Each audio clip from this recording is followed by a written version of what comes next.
Hello and welcome to another edition of the China Global South podcast, a proud member of the Sinica Podcast Network. I'm Eric Olander, and as always, I'm joined by China Global South's managing editor, Cobus van Staden, in Cape Town, South Africa. A very good afternoon to you, Cobus. Good afternoon. Cobus, I'd like to say it's a good afternoon, but I'll tell you right now, we're recording this on Monday night in Asia, and people are shell-shocked over what happened today. This was the biggest market sell-off in many countries since the Great Depression, certainly in the past 20 years. Trading in Taiwan stopped double-digit downs in many Asian countries, and the same situation occurred in Europe. Let's listen to how Bloomberg reported the news after hours here in Asia. Carnage, panic, bloodbath doesn't even begin to cut it. And you look at the declines on the region's benchmark, worst since 2008. It is across all asset classes. We're seeing the reeling from this ramped up tariff war. And it is also across geographies, across sectors when you're looking at stocks. Really interesting as well. The likes of the Singapore benchmark, normally seen as very stable, plunging by the most on record. That tells you a lot. Now, she talked about Singapore there, and you can just hear the urgency in her voice. This, of course, has all been brought on by the tariffs, the huge tariffs that were introduced by U.S. President Donald Trump last week. Trading that got traded in the U.S., lost a lot on Thursday and Friday. And again, we're recording this before the opening bell on Monday, but all the pointers, and by the time you're listening to this and watching this, there's pretty much no doubt that the Dow and the S&P in New York are going to suffer a similar fate. What's basically happened in the sense out here in Asia, Cobus, is that these tariffs put forward by the Trump administration have effectively ended the international economic system as we've known it for the past 75 years. Now, Singapore, she mentioned, had the biggest losses. In part, this came about because Prime Minister Lawrence Wong, he gave a video address to the Singaporean people over the weekend that really went viral and really set the tone. And let's remember that Singapore is probably if not the most moderate government in the world, the least kind of partisan towards the U.S. and China, and really does benefit from strong relations with both. Keep that in mind when you listen to the Prime Minister's remarks that came out over the weekend. My fellow Singaporeans, I've said before that the world is changing in ways that will disadvantage small open economies like Singapore. Some had previously questioned this assessment, but the recent Liberation Day announcement by the US leaves no room for doubt. It marks a seismic change in the global order. The era of rules-based globalization and free trade is over. There you are, Cobus. The rules-based order as we heard it. Now, we heard this from then Senator Marco Rubio in his testimony and confirmation hearing to become Secretary of State, that the rules-based international order as we know it, as he knows it, is over. It was not serving the United States well. This is the line coming out of the Trump administration. And I want to close this little introduction over what happened today with some remarks by David Edelman, who is the managing director and general counsel of Crane Shares. He was speaking on CNBC Asia again about the magnitude of what we've seen over the past several days, but particularly on Monday in Asian trading. You know, a shooting war is one thing to talk about, but a trade war can be quite devastating. And we are seeing, I think, the beginning of what very much is a world trade war, something we really haven't seen since in 100 years from the United States. There we go, a world trade war. We're in it now, Cobus. I just cannot overstate the magnitude of what's happened in the past few days and what's happened here in Asia, particularly on Monday. If I sound shell-shocked, I am shell-shocked because I live in a country here in Southeast Asia that is extraordinarily vulnerable to what's happened. Southeast Asia was among the hardest hit of all the tariffs that came out. 50% tariffs on Cambodia, 46% tariffs on Vietnam, equal amount in Indonesia. Cobus, I'm not sure if you're feeling it in Africa. but it is ground zero here in Asia. Well, South Africa, like the Singaporean leader mentioning small open economies immediately made me think of South Africa, because that's exactly what South Africa is a small open economy. So I think the South Africans are freaking out. Particularly, I think, because it's not only like, it's not only the trade with the US, which I think everyone in South Africa was already kind of worried about, of course. But it's the knock-on effects of all of the rest of the kind of global system being impacted. Now that will also affect South Africa. It's, I think, extremely worrying. And I assume that many people around the world are feeling exactly the same thing with fill in the blank country as well. That's right. Like every person is feeling that about their own country, I think. And I think right now everybody's concerned because the U.S. president is showing no signs at this point of relenting. And he's holding the line, and they keep coming out with the White House line that says, the patient is sick and the patient needs medicine, and we have to go through this difficult period in order to get healthy again. The question is the cure worse than the illness? That's what we're going to talk about a little bit today. But again, we're going to focus now on China. And, as awful as today was, the timing couldn't have been better to have Kyle Chan join us. And again, you almost think that I planned this, Kyle. Kyle is a postdoctoral researcher at Princeton University and the man behind the indispensable Substack to High Capacity blog. Also, I'm going to put a link to it in our show notes. His Twitter feed is like getting a PhD in global economics. And I'm just so thrilled. I've been a fanboy of Kyle's for a very long time. And when I reached out to him to invite him on the show, and Kyle, you were so kind to say, yes, you were familiar with what we do. And I was just so jazzed. Did not expect that this would be the conditions and the moment that you would be joining us. But it is perfect for someone with your perspective. So really appreciate you joining us very early in the morning from Princeton. My pleasure. I've been a huge fan of the show and the other podcasts too for years. Oh, wonderful. Well, that's very kind of you. So let's get right into it. Chinese President Xi Jinping will be coming to Southeast Asia next week, we expect. We don't know the precise dates. Cambodia, Vietnam, and Malaysia are on the itinerary. What do you think is happening right now in the leadership compound in Zhongnanhai? And what is the thinking on the part of the Chinese? I was approached by two international media outlets today for some comment. They were putting forth the narrative that they think China and Xi are going to kind of retaliate against the United States, not just in one-to-one, but also to try and take advantage of this moment for a global leadership in trade. They're going to they were suggesting that there might be announcements of big free trade deals. And I disagreed with them on that. I said, I don't think the Chinese president is going to make big sudden moves that will limit his flexibility down the road. But love to get your take on what you think Xi is thinking at this point and what his policy advisors may be talking to him about in terms of how to respond to the dramatic events that have unfolded over the past 4 or 5 days. Yeah, so I share your view. I think at this point,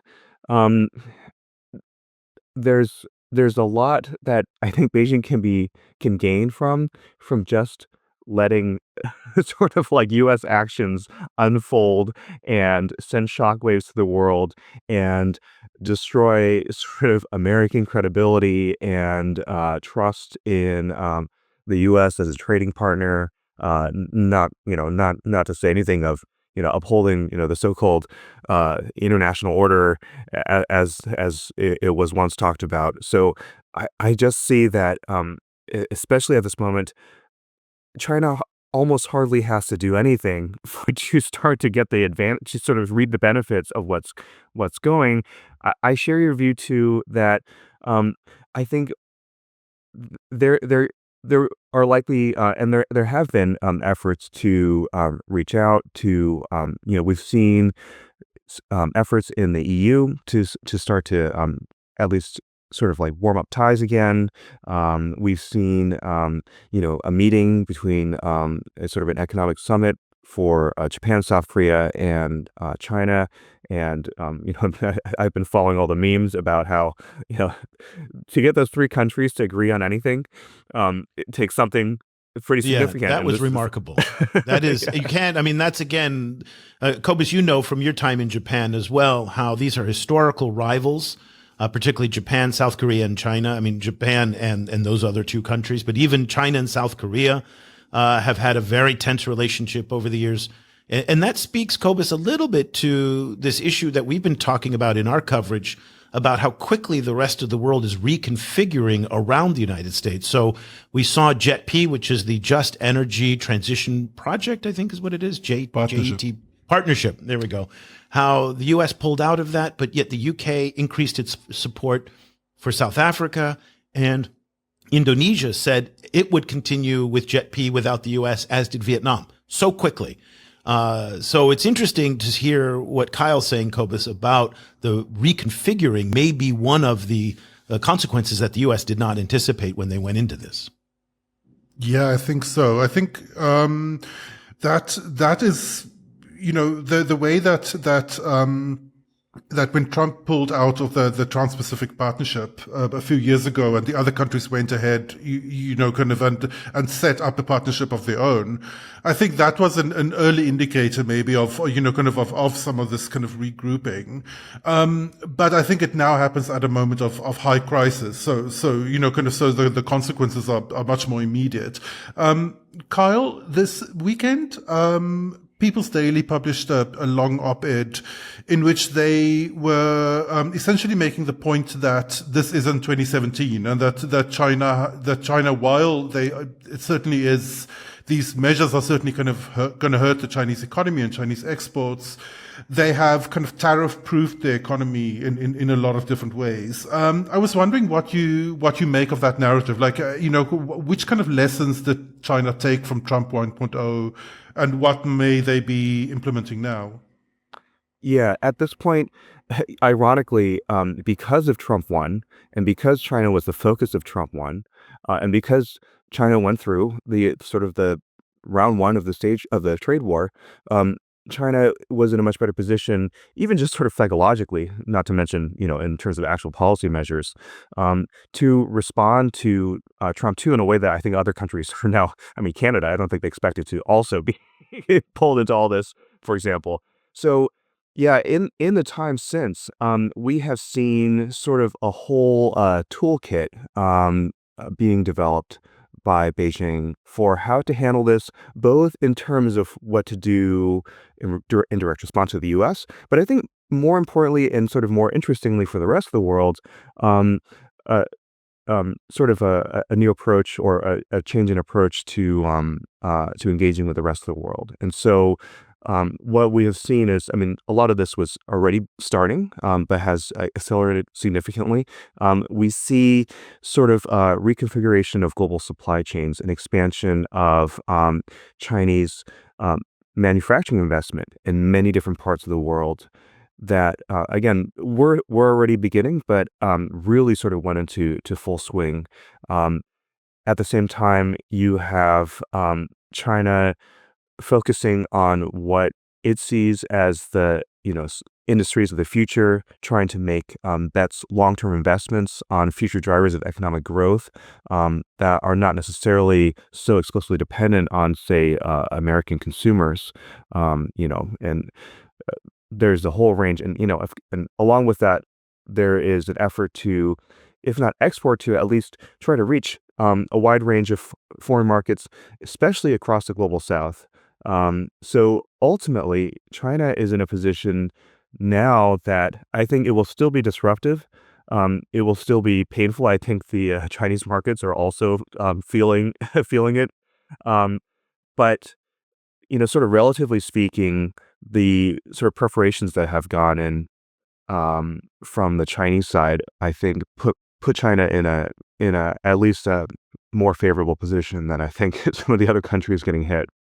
Yeah, let's take a few minutes to talk about that and dive into your thinking on supply chains in particular and how the Chinese have insulated themselves a little bit from the U.S. If I recall, and I don't have the statistic off the top of my head, China only exports about 20% of its total volume to the United States. It's steadily been reducing its dependence on the U.S. in anticipation that something like this would happen.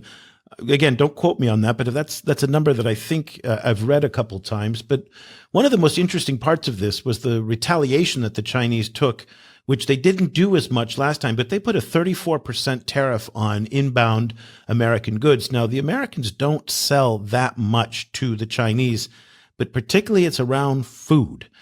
So sorghum, soy, pork, beef. This is where the United States and those farmers are very vulnerable.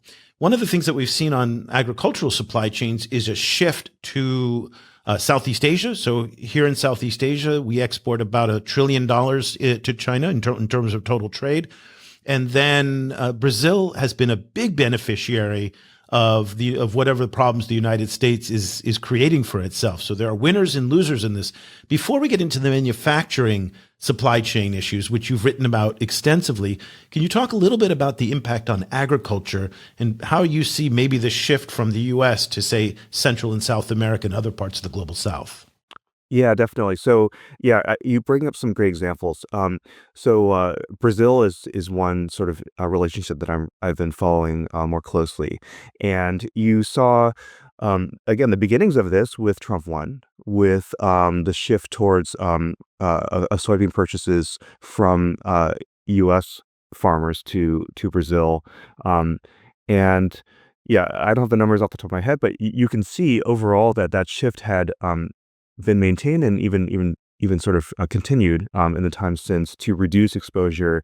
It can work both ways. It can actually then China can insulate itself by reducing sort of its agricultural imports from the U.S.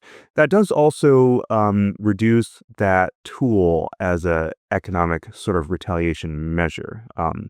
But I think from probably China's standpoint, it's better to what is it called? Sort of like protect yourself first, rather than hold this back and reserve it back later. But either way, you see already a diversification of one of the key imports that China brings in from the rest of the world. You recently wrote about superconductor and chip supply chain specifically. We've seen over the last while, we've seen two different trends, I guess. One is not only increasing pressure from the US around these issues, but, during the Biden era, this kind of China excluding coalition building. And now the kind of counter trend where Taiwan and all, the Netherlands and all of these other kind of people or countries who used to be core kind of like superconductor partners for the US are now also being hit by tariffs. How do you see this turn affecting the superconductor kind of supply chain more broadly? Yeah, definitely. So this has been a big issue for Beijing. So the U.S. has led a set of countries, especially the Netherlands and Japan, and trying to bring in South Korea and Germany as well, in levying these export controls to limit China's ability to procure and produce high-end semiconductors.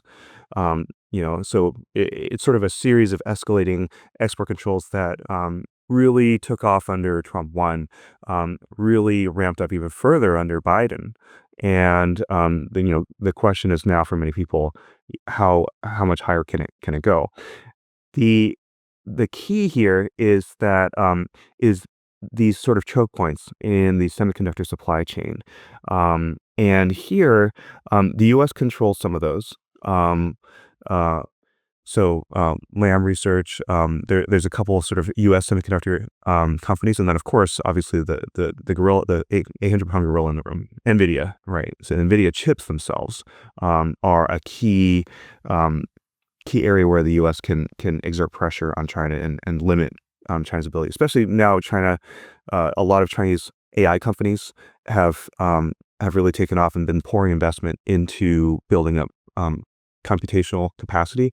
At the same time, though, the U.S. doesn't have all the cards. It relies heavily on, especially the Netherlands, ASML being the only producer of the highest end lithography machines for producing, 2 nanometer, 3 nanometer level chips.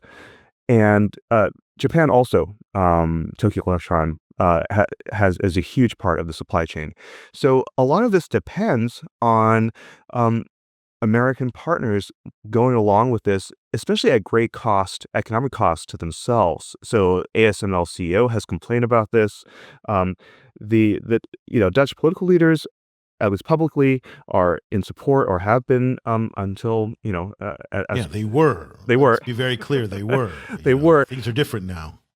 Exactly, exactly. I think it all depends on this sense that we are in this together, that we share a common goal of preventing China from getting high-end semiconductors, and that we are willing to all share the pain, sort of the economic burden of this. And there's an economic cost to these countries, and I think we are now in a different world where a lot of that trust, a lot of that sense, not just sort of economic cooperation, but of geopolitical cooperation, much more broadly, has been ripped apart. Yeah. So speaking of Europe, what we've seen recently in the past few weeks coming out of Europe is that Portugal canceled its F-35 contract. French President Emmanuel Macron said it's time to foster a new relationship with China, indicating probably that we're not together with the United States on this at all. And then even Germany's new chancellor is also considering new approaches to China. Interesting, because the German chancellor came through the industrial sector, and he was very critical of China. But circumstances change things. So what's the old saying? Principles are subject to circumstance, right? So ASML may no longer be aligned with the United States if the Europeans feel like they have a foreign policy agenda that is radically different than that of the United States. Let's stick again with these supply chain questions, whether it's agriculture or semiconductors, as what Cobus brought up. One of the tactics that the U.S. is using is to start pressuring third countries to cut their ties with China. And this is where a lot of developing countries like Panama and potentially Chile and Peru now are vulnerable, that they will have to make a choice. You either do business with us or you do business with the Chinese. Cobus, you remember when we were talking to we heard sound bites from a gentleman by the name of Joel Pollack, who was for a time apparently considered to be the U.S. ambassador to South Africa. And he very aggressively he spelled it out.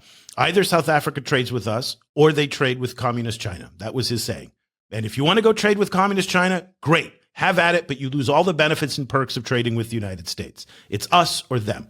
That is a very difficult position for many countries to be put in, particularly developing countries.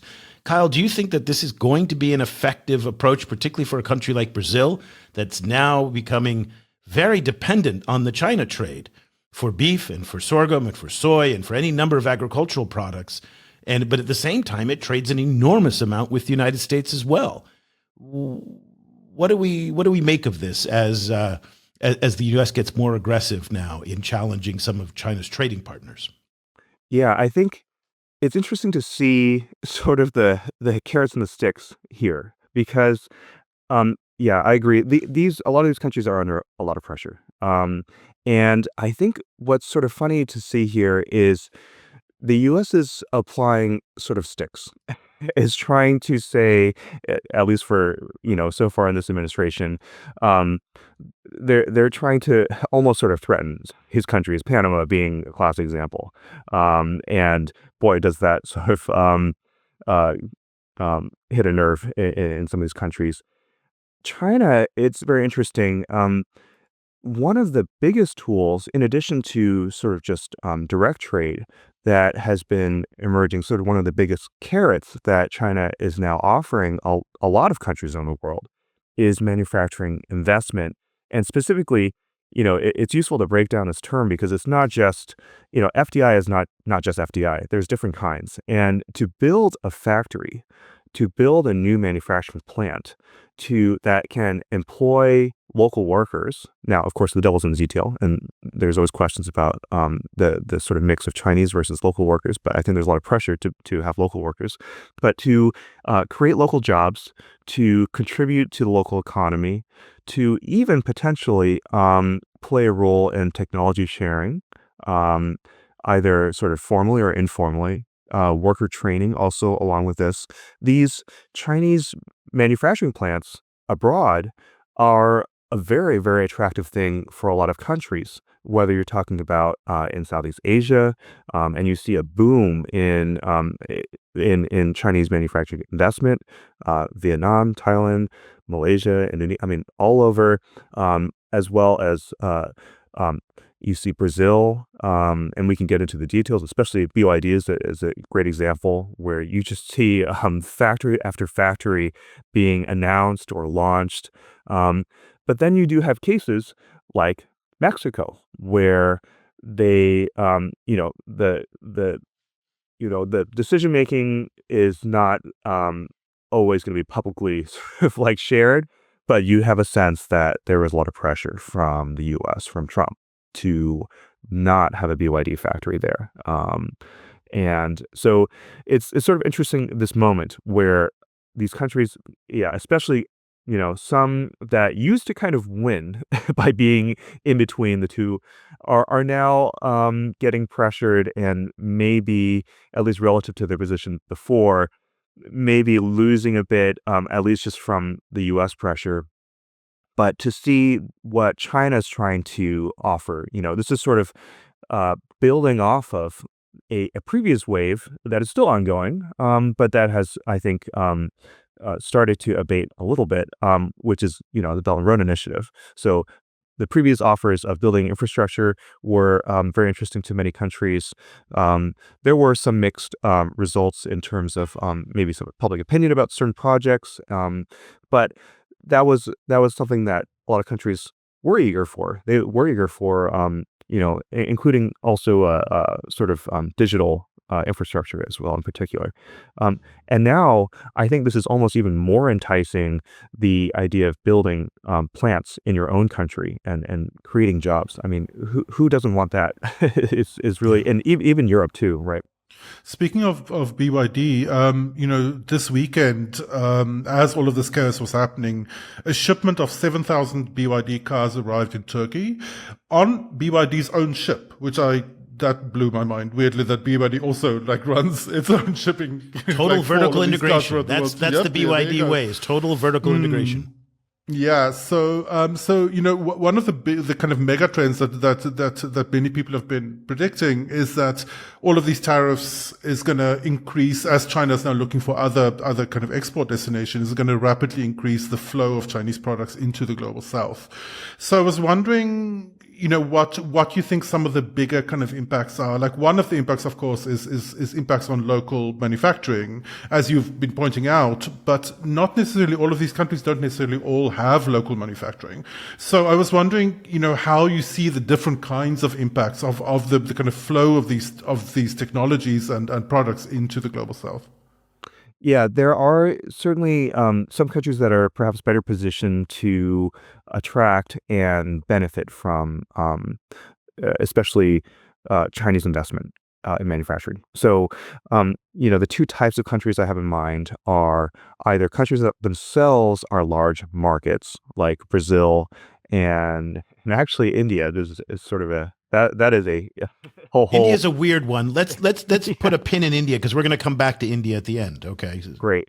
And the other type of country in particular are ones that have access to, or used to have access to, markets in large markets. So some that might not be on everyone's radar include Morocco, which actually has sort of trade agreements with the EU and the US, and we'll see how that ends up.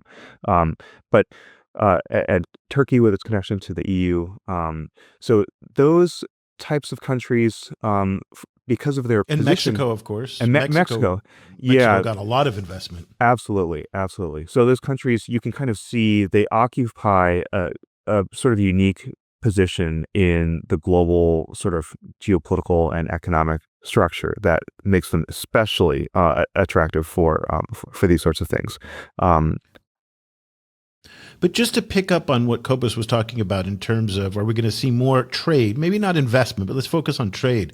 More trade. That's a double-edged sword, though, and we've seen a pushback from a number of countries, including Vietnam, Indonesia, South Africa, let's see, Brazil, Chile, and Mexico on steel in particular, various steel products.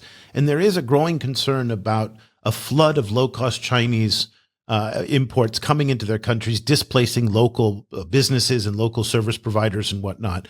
The U.S. calls this the overcapacity thing. I know that's a sensitive word in the Chinese side of things, but at the end of the day, the Chinese, had $1 trillion trade surplus.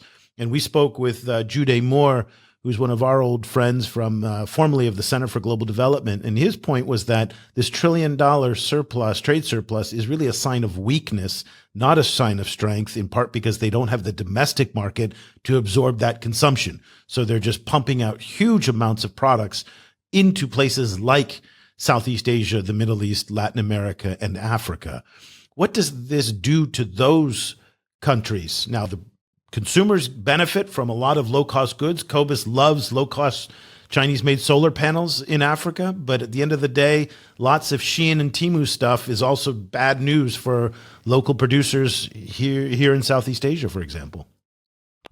Yeah, definitely. So I would break it down by industry, by type of product, because I think there's sort of different drivers and different effects depending on which industry or product you're looking at. So do you actually, speaking of Shein and Temu, so textiles is a big textiles and sort of I don't know how else to say it, but sort of like really cheap consumer goods that that especially get in under certain sort of regulatory thresholds. That has been a huge flashpoint in, as you mentioned, a number of countries. I think a few countries in Southeast Asia have either imposed, Indonesia was planning to do sort of very high tariffs specifically on textiles from China and clothing imports because it was really decimating their own local textile production. The Shein and Temu, I think, have been banned or being considered being banned or limited in some way by a number of countries. So that in particular, I think, is one area where I see definitely a lot of pushback, especially for countries where not only is it a sensitive economic issue, but it's a very sensitive political issue.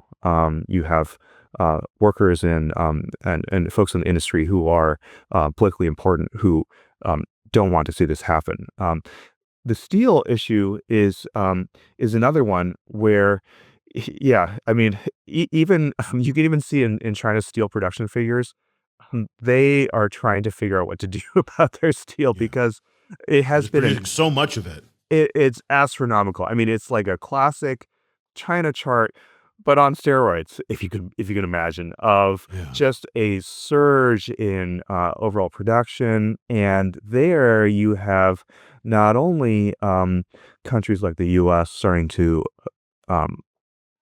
raise tariffs and try to block out Chinese steel. And they're actually not the major importer, actually.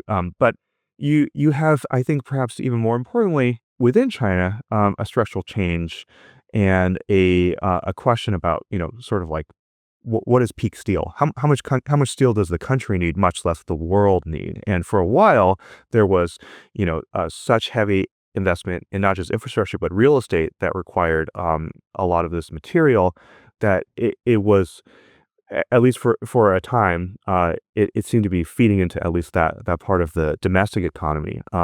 So the Chinese domestic economy might not need quite as much steel anymore, even with this shift towards sort of high-end manufacturing, in the same way as it did before. And the rest of the world is now getting nervous about getting flooded with Chinese steel. So I think those two cases in particular are ones where there are sort of longer standing, I think, structural issues, both sort of internationally and within China that are driving on some of these. So I would expect to see even more sort of efforts to try to reduce the impact of that.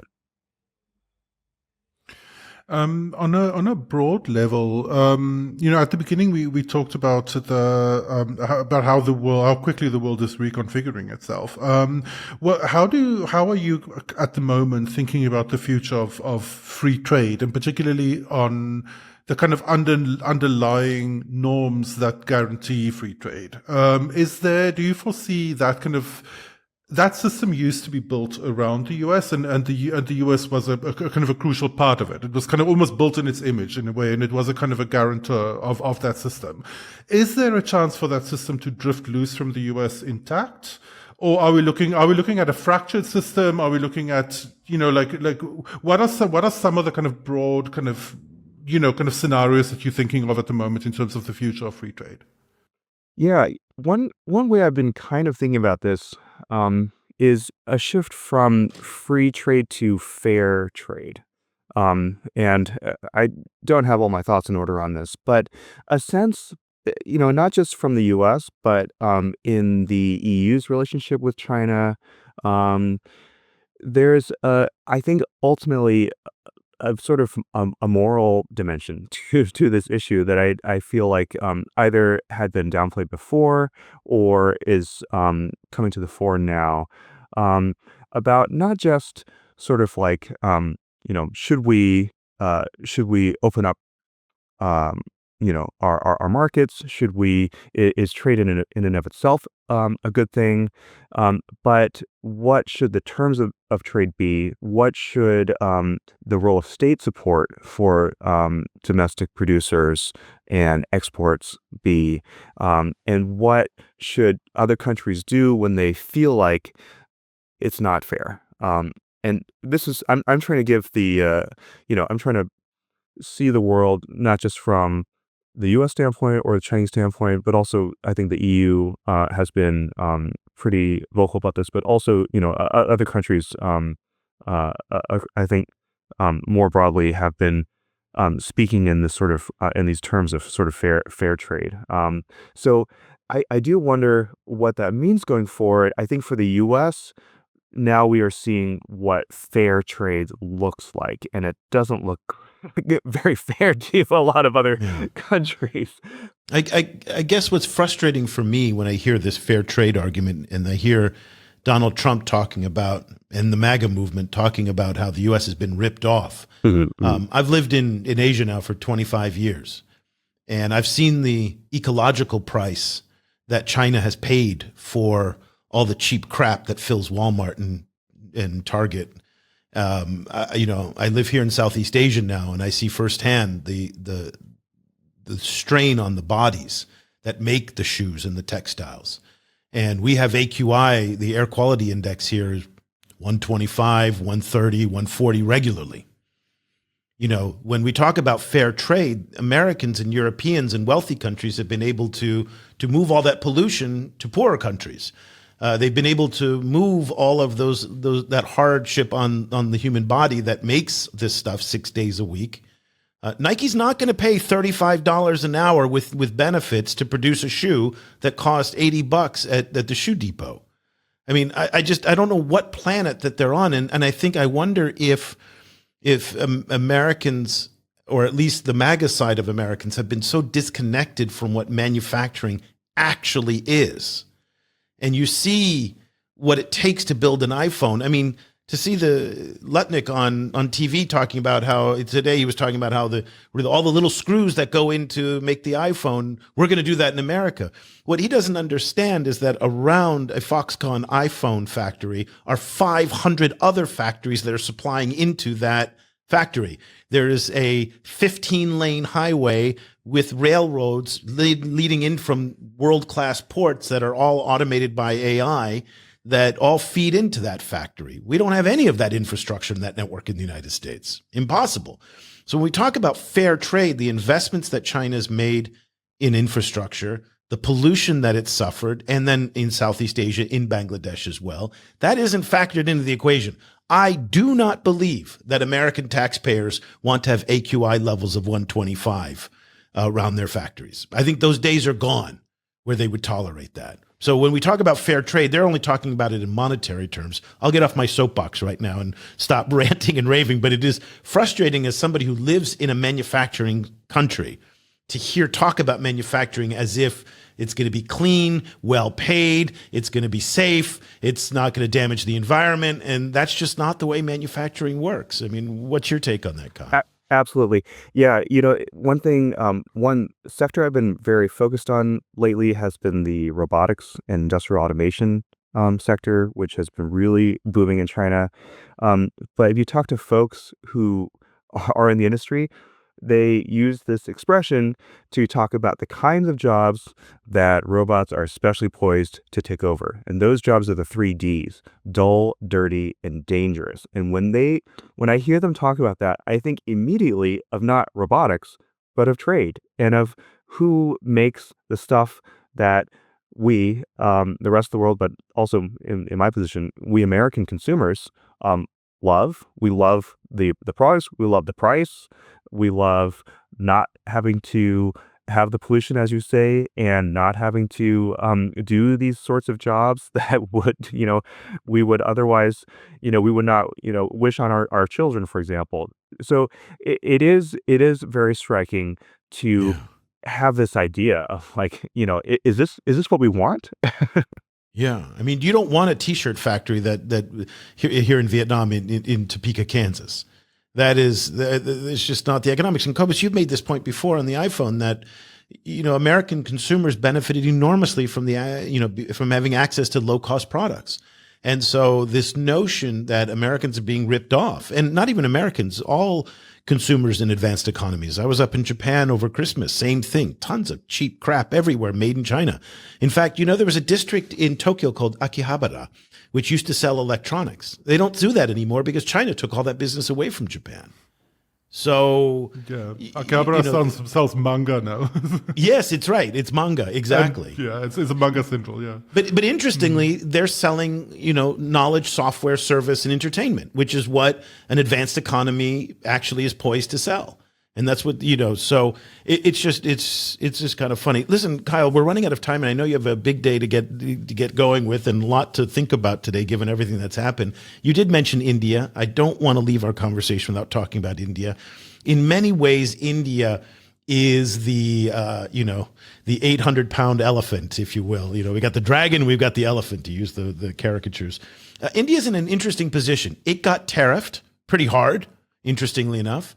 But it's part of an American security relationship that's intended to confront China. At the same time, Narendra Modi, the prime minister, is apparently bros with Donald Trump, and they like each other. Modi's oftentimes added to the group of increasingly authoritarian leaders that Trump is now, in as well. But at the same time, we've seen a détente between China and India, resumption of direct flights. Ambassadors are back in both each other's countries. And the past 4 or 5 years of chill that emerged from the 2020 Galwan border dispute appears to be giving way to some kind of economic relationship. And there's a lot more talk now of Chinese factories opening up in India, BYD talking about tapping into the huge Indian market. Talk to us a little bit about the contradictions and the complexities of India-China supply chains and the economic relationship, particularly in this moment that we're in right now. Yeah, India and China, that relationship has been one of the most complex, one of the most fascinating to follow. So my view is that India and China make natural economic partners in so many ways. That in terms of the similarities of their domestic markets, in terms of the complementarities between their firms, in terms of the what they could do if they sort of integrated supply chains, and also India is making a big push in 2 areas that are sort of China's bread and butter: infrastructure and manufacturing. And so, from India's standpoint, if geopolitics aside, if you could have picked any country to work with, your neighbor next door would seem to be the perfect partner.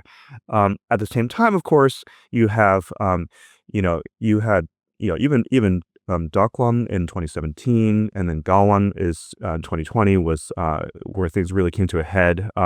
You have a sense of geopolitical insecurity in India, and this I don't know how else to characterize it, but sort of this dance with the U.S., where the U.S. is trying to forge some kind of coalition or group across Asia to counter China, to put it bluntly, and sees India as a central part of that equation, to the extent that I think that they adopted, I think it was Shinzo Abe's terminology, Indo-Pacific, rather than just Asia-Pacific or Asia.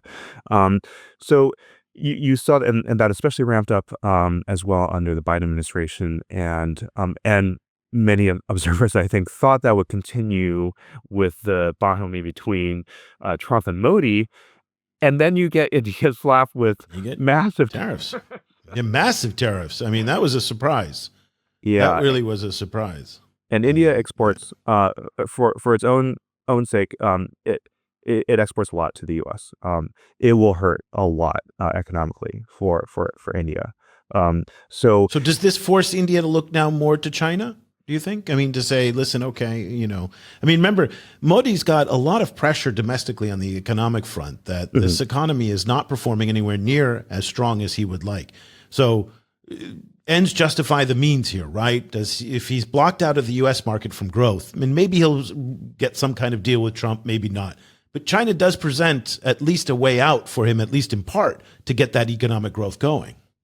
Yeah, definitely. I think, there was a trajectory actually of greater integration, a lot of Chinese investment in India before 2020, before things really came to a head.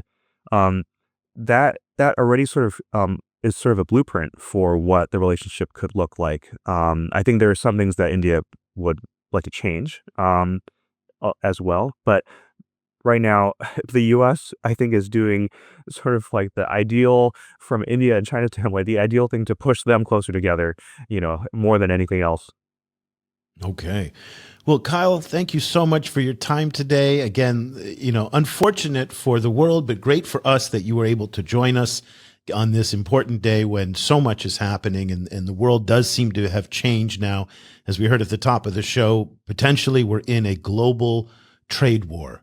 And that is scary to think about, but your insights help us to figure out what's going on. Kyle Chan is the man behind the High Capacity Substack and also a postdoctoral researcher at Princeton University. And I will put a note to his absolutely indispensable X feed in the show notes. Kyle, thank you so much for joining us today. We really appreciate it. My pleasure. Cobus, again, a treat to have someone like Kyle on, but again, the circumstances I wish were very different. Again, I'm not sure if folks in the United States, well, yeah, they are because their stock market's feeling it. But the level of anxiety that we have out here in Southeast Asia just cannot be overstated. And you heard from Lawrence Wang, the Singaporean prime minister. It's over. This was similar comments that we heard from the Canadian prime minister, that the relationship between Canada and the U.S. is over. We're going to emerge from the Trump era in a world that looks nothing like it did on January 19th, before Trump took power again. I mean, it is unrecognizable. And I don't know if everybody fully appreciates the magnitude of the change that it seems to be going on, especially those who don't follow news so closely. But boy, what's happening now is just mind-boggling. Yeah, it's really scary, just simply because the last time one saw these kind of historical developments, the stuff that came afterwards were not wonderful. So, which period are you referring to? I'm thinking of the 1920s, 1930s. Okay. So in that sense, but at the same time, it's a very different world. And obviously, I think one of the things that is not discussed enough about the First World War, and particularly the Second World War, is how it was embedded in the dissolution of European empire, and the wealth bases that countries like Germany and the United Kingdom were coming from.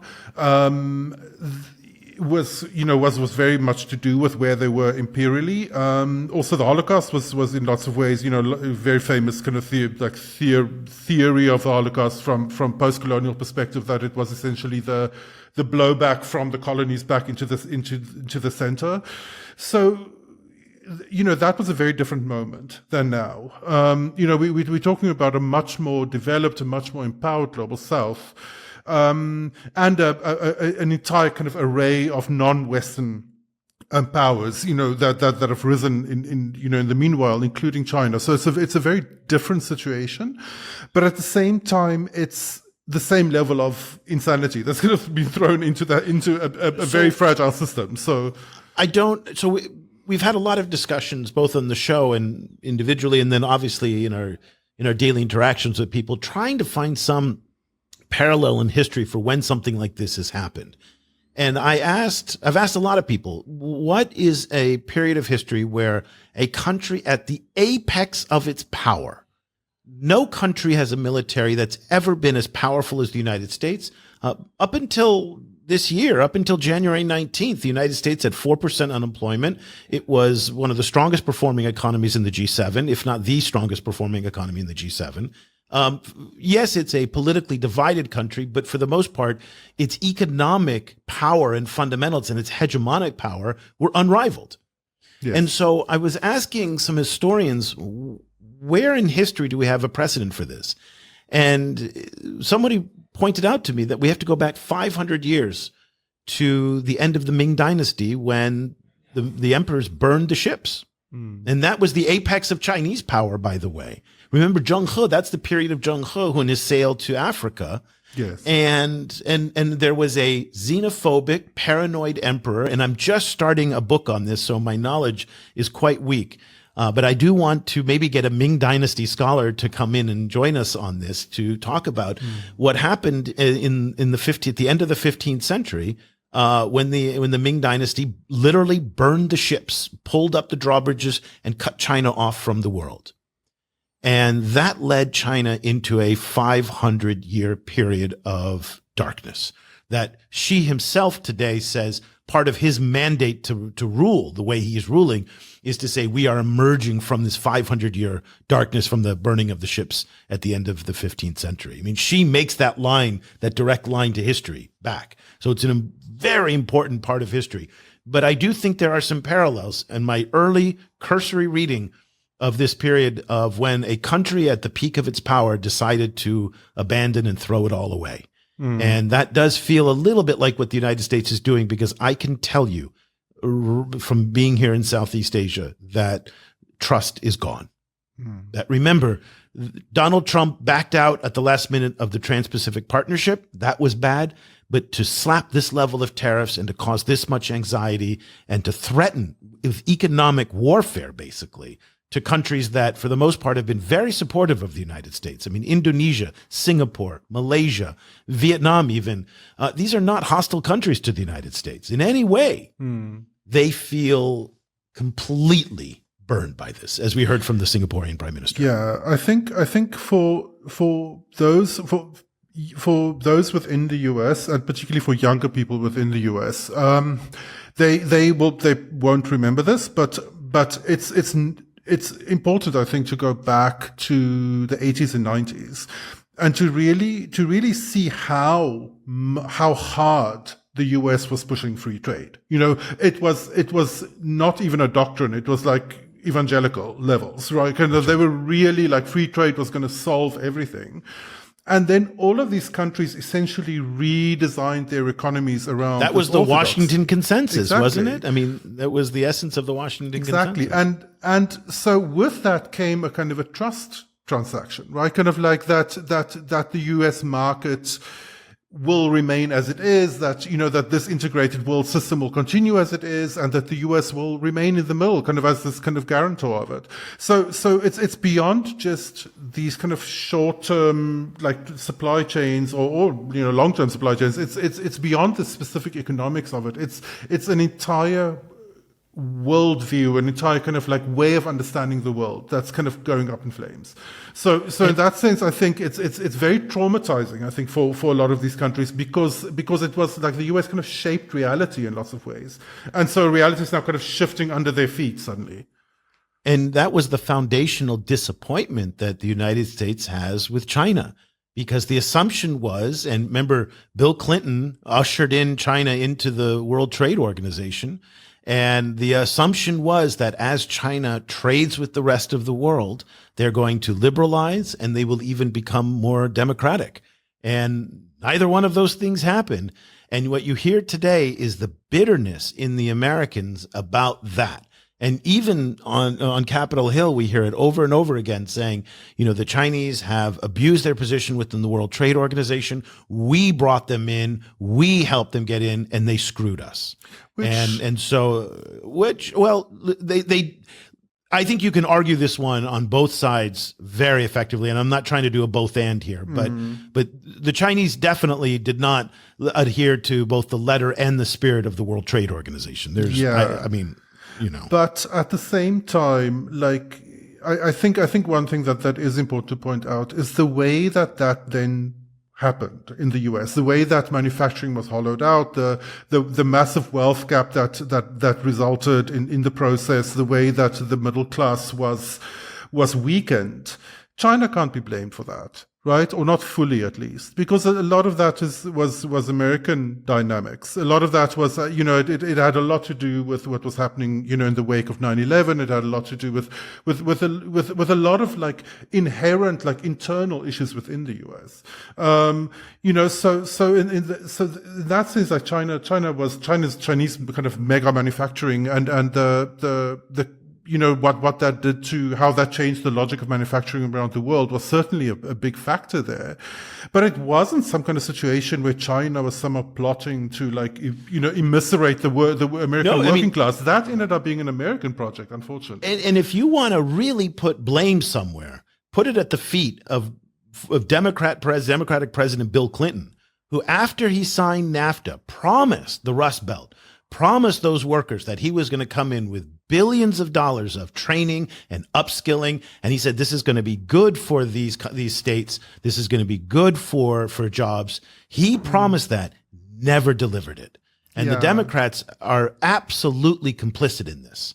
I mean, they want to put it all at the feet of the Republicans and of Donald Trump. But at the end of the day, the Democrats played a huge role in this too. So to your point on this, I think you're absolutely right that to blame all of this on China. And remember, American corporates loved moving to China, both because there was this huge domestic market in China for their goods, Starbucks, Ford, you name it, even Google, Facebook. They were all there in the early days in 2008. I remember living in China in 2008 and logging on to YouTube. I mean, amazing. And Twitter back then. It was not closed. And then American corporates also love going to China for the low-cost manufacturing that they sold back into the U.S. Walmart is a product of modern China. Target is a product of modern China. Yeah. We will see if these companies can survive without the China discount and the famed China price. Both those companies are currently leaning on Chinese manufacturers to try and absorb the cost on the Chinese side of the tariffs to not have prices rise in the US. And we've already seen Walmart executives being summoned by the party in China. And since then, they've been doubling down on that. So there may be some ructions coming for Walmart, Costco, Target as well. Another reason why you don't want these jobs in your country. I mean, these are not great jobs, these low-end manufacturing jobs. But the lesson that Xi Jinping has taken away from Donald Trump, and I've said this before on the show, and I think it's appropriate to say it again here, is don't hollow out your manufacturing sector and your industrial class and your working sector, because that will lead to a populist backlash the way it has in both Europe and the United States. You have to hold on to this. So he's holding on to that manufacturing sector, even if it's not the direction he wants to go to become an advanced economy, that focuses on services, tech, and high-end manufacturing. But he needs those blue-collar jobs to prevent the same kind of backlash that we've seen in other countries where the manufacturing sector has been hollowed out. Very last comment, because we got to go. When you see the events that have happened over the past couple of days in the markets, when you see the events that have happened politically. As somebody sitting in South Africa and in Africa, are you as concerned in part because, again, at the end of the day, you know, you've been taking the hits from the Trump administration now for the past 2 months. You know, what's your feeling right now? What are you going into this thinking right now?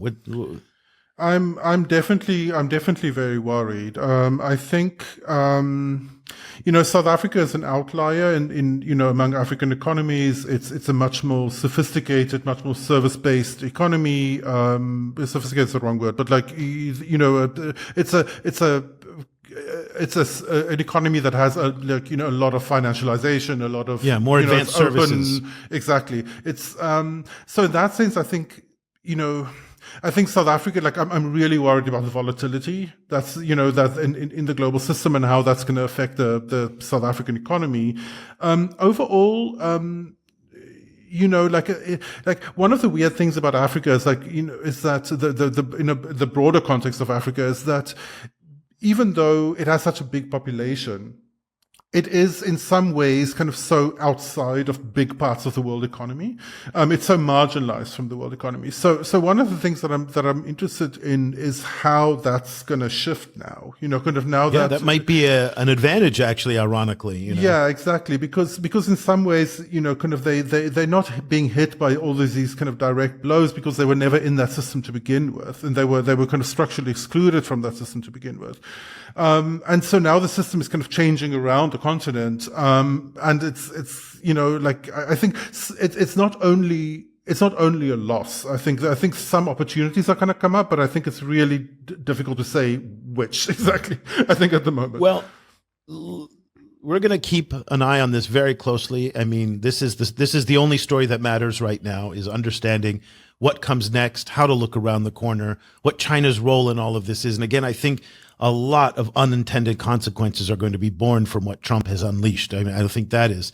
And that's I mean, this is a fascinating time to be alive. I mean, things are changing in such ways at a speed and a scale that very few of us could have ever imagined that we would live through. And so this is an important moment in history. And it's one of the reasons why the work that we do, trying to understand how the world reacts to China and how China reacts to the rest of the world, is so important now. It's indispensable to read and follow the work that Cobus and Giraud and Johnny and Obert are doing, and Lucy as well. We've got this team in Asia, Africa, the Middle East that are doing some amazing work. Check out what they're doing at ChinaGlobalSouth.com. If you like what you see, a subscription is very affordable. It starts at just $10 a month for students and teachers, $19 a month for everybody else. And the work is just fantastic, and it provides you daily real-time analysis of what's going on. And so we actually track a lot of what Kyle's doing. So if you followed our newsletter, you're familiar with Kyle's work. And that's the kind of thing that we do, is we pick out these great analyses from all these different experts around the world, particularly from the Global South, to be able to say, here's what's going on. Go to ChinaGlobalSouth.com/subscribe. You'll get 30 days for free. And if you're a student or a teacher, just email me directly, Eric@ChinaGlobalSouth.com, and I will send you a half-off discount link. So that'll do it for this edition of the show. Cobus and I will be back again next week with another episode. Until then, thank you so much for listening.